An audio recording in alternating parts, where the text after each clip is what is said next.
One. All right, welcome back to the We Right Here podcast. I'm really excited because we have a really, really special guest today. As you know, our special guests are kind of personal to both me and PK, and this one's personal to me. We have Michael Skogg, who is a kettlebell coach, author, educator, uh, has online workouts, has a podcast, has a Skogg System 10 plus exercise DVDs, and he's also a certified neuromuscular therapist. So, Michael, thank you so much for joining the podcast today. Hey, thanks for having me. Yeah, we're really excited about this. Like I said, it's personal to me because over the last 4 months, whether you know it or not, you've actually helped me get back into shape. And Nice. that's because of the Skog system. And I came across about 4 months. I said, you know what? It's time for me to get serious, get back on track, and I want to try a different type of workout. And that different type of workout was kettlebells, and I knew nothing about kettlebells. Didn't own one, didn't didn't even know any type of exercise. So I went onto Amazon, read the reviews of the Skog system, and tell us about your foundation as someone who is known as the Kettlebell Guy. I know there's a lot more to you than that, but you're known as the Kettlebell Guy. Where does that foundation come from, and where did you start using kettlebells? Oh gosh, it was 30 years ago. I started, well, 30 plus. Wow. I started swinging. I learned in Scotland. I was living there. My neighbor was a Highland Games competitor. He was a monster. This guy was a big man, and I used to watch him carry around logs and rocks and swing kettlebells and do all this really odd stuff. I knew it was hard, and I figured it was a workout, but it looked more like he was farming than anything. And it just, just piqued my interest. And so I asked him one day, hey, well, what's this all about? And he put a 70-pound kettlebell in my hand. And so that's how I learned. I learned with a really big kettlebell. And man, I thought it was going to bend me in half. It was an eye opener. I was a workout guy up until that point, but all my training was very conventional.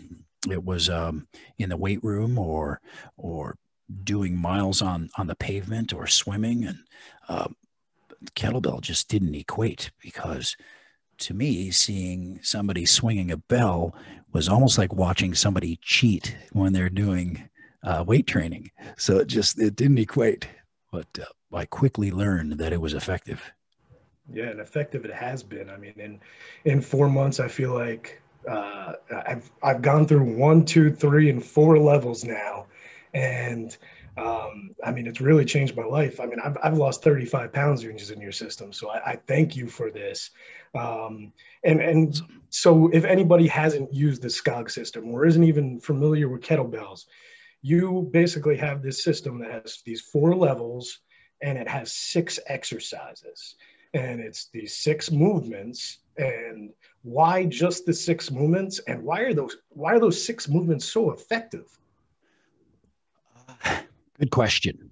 Um, there's well over 100 kettlebell exercises that we run in our program, but there are six that really drive home the fundamentals. Whether it's learning the basic of the hip drive or swinging that bell to a weightless point where you get to respond. So I put together those six basics, really creating a platform to explore the rest of the exercises. If you can nail those, you can do anything we throw at you. That's what I figured. Michael, thanks for that. Kind of piggybacking off of a question that Miller Time asked you before, you touched on, I believe it was your roommate, right, who put the 70-pound kettlebell in your Yeah, hand. yeah. I want to ask you along those lines, uh, you know, who else really inspires you to do what you do? Because I've done a lot of research on your system. I consider myself to be pretty fit. I'm definitely inspired to get into the kettlebell training after Miller Time has shed so much weight, and gotten back to being himself. So really, who inspires you? Or if you could take somebody's class or session as a student, who would that be? Where would you go? Wow. I don't want to come across as a snob, but I don't know that I would take anybody's class. Yeah. I'm that guy. I'd rather lead it or teach it, because I have a real technical view on how to do every movement, and I don't know. I might pick somebody else apart if I was in their class. So I must say that Pavel was the dinosaur, or is the dinosaur in this world. I looked at his stuff. I liked it enough to explore, but I didn't like it enough to follow. Um, who else? Anthony DeLuglio is a guy out on the East Coast. I don't know if you know that name, but he really he started to make a mark in the fitness world. Kind of modern kettlebell was his focus. It wasn't the old school Russian comrade way. So maybe he's a guy that I would love to do a class with or team up with, because he moves really well. Does that answer? Absolutely. I'm all into dynamic movements myself. I grew up playing soccer, running track with Miller Time and different activities like that. And when I came across your training system here in the last few weeks, I love how dynamic the movements are. I've gotten away from more of your traditional, bench press, squat and stuff like that. And the kettlebell is so dynamic and I really enjoy watching it. Yeah. It's a fun workout. Now, Michael, in your Skogg system, you make a comment at one point, and it's always eye-opening to me. You talk about abs, and you say getting on the floor and doing any ab workouts are basically a waste of time, that we work our abs out standing up. Yeah, how much truth is that? And because it always sticks out when I'm doing that workout. So obviously, I can't discredit crunches or leg raises or any of the ab exercises you do on your back on the floor. They work. They're just not as efficient as standing up and bracing your core and doing, swinging a bell in all different planes. That is a great way to not only integrate other parts of your body, but to also treat your abs like they're a part of your structure. Abs aren't just nice to look at. Man, if you don't have good abs, if you don't have a solid core, you're going to have back issues. So standing up, swinging a bell, getting it moving in different planes, that works your abs in all kinds of different crazy angles that you'll develop a bulletproof back, not just a bulletproof midsection. Yeah, and piggybacking off of that, I mean, before I came across your system and kettlebells were kind of Greek to me, I talked to a lot of people who actually were getting hurt using kettlebells. So I'm guessing, I mean, and me doing it now religiously for 4 months, I know that they were doing it wrong. What would you say is the single biggest thing the average person is doing wrong with a kettlebell? So yeah, you're right. That the kettlebell can be a wrecking ball if you're not using it correctly. Probably the biggest, most important cue, I would say, is squeezing your butt. I know you've heard me say that a few times in the DVDs, and I've often threatened that I was going to put that on a T-shirt. In fact, I just had a conversation yesterday with one of my patients about squeezing his butt, and he happened to be a former gym member, and he said that your squeeze your butt statement plagues me. So it's one that's stuck with him and one that he continues to focus on.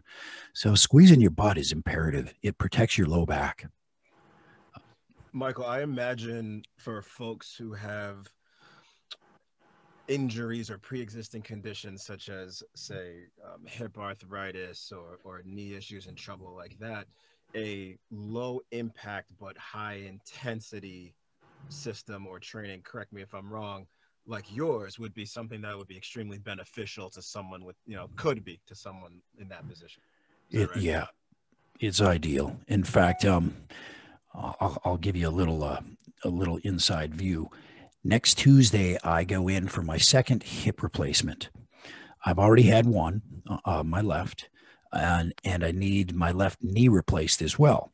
And that's just from years of getting beat up. I mean, I played hockey for 30 years, and I wore out my hips in the process. I also had a cam deformity in the joint. Now, I can't tell you if I escaped the knife maybe 10 years ago, 15 years ago, but I know one thing, that my hips and my core and everything I need to have healthy and online is really peak performance right now. So when I go into my surgery, my recovery is going to be quick, just like it was on my first one. And I'll be right back in the game in no time because of kettlebell. You just gained a new loyal subscriber in me. I had a hip resurfacing procedure not long ago, and like yourself, you have a good understanding that it's a degenerative, hip arthritis is a degenerative thing. So I was bone on bone and really limited in what I could do.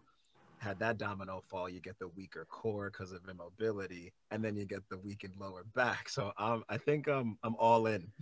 Yeah. I tell you what, once that back starts to go, it's a slippery slope. It goes quickly. Or back, excuse me, hips. They go quick. I know you're there if you're feeling it.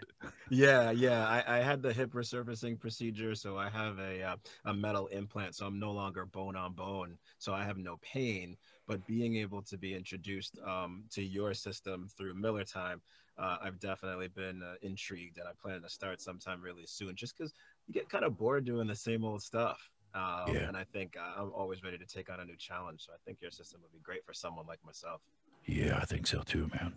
And speaking of bored of the same old stuff, I have noticed on your Instagram pretty much daily, you're posting not only some workouts, but some recovery techniques, stuff for people with injuries or tightness. I came across the virtual Skogg webpage, which has a ton of workouts. How often are you updating these, and where can people find you and get to these different things? So now I'm working in a clinical setting. COVID killed my gym. I needed to really pivot and redefine myself. So I am back to doing clinical stuff, and I do PT. So every day I'm seeing patients and helping them, well, mitigate pain and also progress.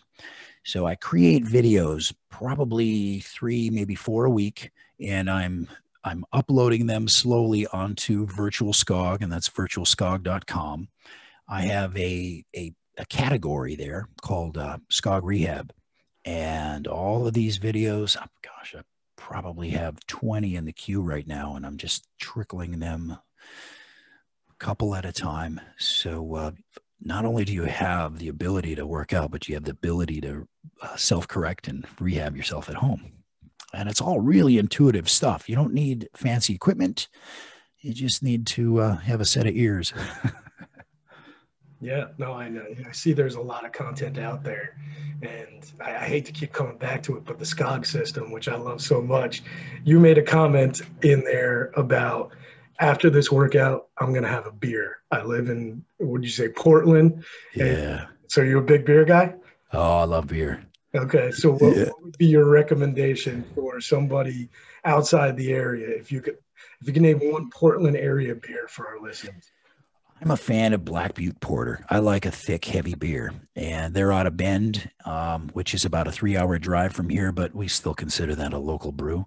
When I moved here for a year, I tried for lunch and dinner. I had a new beer for a year. So I'm not sure I got them all in either. I did my best. I powered through, and there's a lot of beer out here to drink.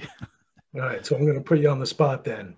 If you could share a case of beer with 5 people, living or dead, in your area or not, just 5 people, dead or alive, you get to sit down and share a case of beer with. Who's at your table? Who's at Michael Skogg's table? You know, I would do Joe Rogan because we think alike. The Rock, he's a sharp guy. I think he would bring a lot to the conversation. Um, I you know it's kind of funny, but I like George Bush too. Now, I wasn't a big fan of him as a president, but I think he's a good guy. I think he'd be a fun guy once you got a couple beers in him. I think his tongue would loosen up, and he's got some stories to tell. So that's three. Two more. Huh. You know, I'm a I'm a music guy. I love music, and I think I would love to hear some stories from the likes of Robert Plant and Jimmy Page, because Led Zeppelin has been a part of my hit list for a long, long time, and I'm an old timer, so that really, it still speaks to me. So I think they would make the list too. They might be bored though. I mean, those guys, they don't know shit about working out, I'm sure. All right, so name brag time. Name the most famous celebrity that you've personally trained. Personally trained. Well, I worked for 18 months, almost every day with Daniel Baldwin. So I had, the Baldwin brothers were checking in and out as well, but I had Daniel almost every day for 18 months. I'm getting him in shape and, just getting him back on the road to recovery. The mountain, Thor Bjornsson, I'm sure you know that name. Yeah, he's a fan. Yeah. And he's been swinging kettlebells. In fact, I interviewed him on one of my podcasts. It was the last one of the season. And I did my recording or my live broadcast from Iceland. I was actually there teaching all the trainers in Iceland my system, and I had him call in, and we just kind of yucked it up for a while. And that guy's pretty impressive. But yeah, he's a kettlebell fan. He's a fan of mine. That's kind of awesome. Weird, huh? Yeah. That's awesome. Michael, you mentioned the pandemic obviously kind of hurt the gym and kind of set some limitations on that part of the business, so to speak, right? As far as your flexibility and available locations for you to go. So the question I have for you is really, let's say no pandemic, black card or unlimited budget, and unlimited social capital. So access wherever. Where would you shoot your next workout series or program that you would want to debut? I would do it outdoors. So I would want some place that was sunny and warm and had water nearby. I'm a water guy. So I think actually one of my most favorite places in the world is Sayulita, Mexico. So I'm pretty certain it would be either Sayulita or Punta Mita, which is just around the corner. Those are my two favorite spots to go and relax. And I even kicked around opening up a fitness retreat down there. And I was doing the footwork and getting my hustle on to make that happen. And the pandemic happened. So that back burner, in fact, that might not even be on the burner anymore. There's just so many unanswered right now. But yeah, it sounds like a beautiful place. Both those places sound so beautiful. It sounds like something you should circle back to be honest with you. You have my mind envisioning working out in such a beautiful setting for sure. Yes, sign me up for that retreat. Yeah. The jungle runs right into the ocean there, and it's amazing. It's truly, it's a real gem. That's awesome. I'm a little bit of a beer guy myself. Miller Time has put me on to bourbon. He's been developing my bourbon palate a little bit, but yeah, that's a pretty impressive strategy you had out there in the Portland area, trying to do beer every for lunch and dinner for sure. So are you more? I may have missed this, but IPA guy, double IPA, stout? Where are we going with that? So I like a heavy beer. I like a porter. Yeah, I kind of IPA'd myself to death. We have so many out here, and I'm over the IPA, and I just like a thick beer. I Yeah. Absolutely. Well, Michael, any projects that are in the works that are coming out in the next couple of months, or anything that our listeners can look forward to besides picking up the Skogg system and going to virtual Skogg? So, virtual Skogg is still breathing. It's thriving. I'm still adding new content to it. So I'm uploading challenges, monthly challenges, daily challenges, however you want to go after them. The rehab part of Skogg, or virtual Skogg, is right at its inception. So that's going to turn into a really nice at-home rehab tool for all the users out there.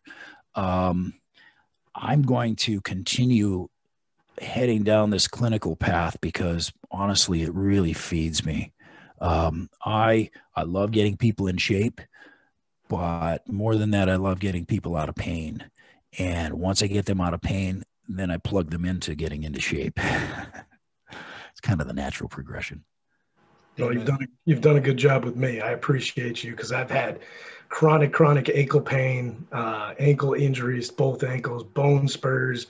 I mean, you name it. And kind of finding this low impact system has really changed my life. So I think you have an amazing product. What I was telling PK, the best thing that you do, and you do personally, because he was saying it gets kind of old with some of these video and a lot of the antics that people have. You have such a natural, likable way in your videos, and it's well produced. So I'm not getting tired of you, and that's why I wanted to have you on. So Right I on. appreciate you, man. I really do.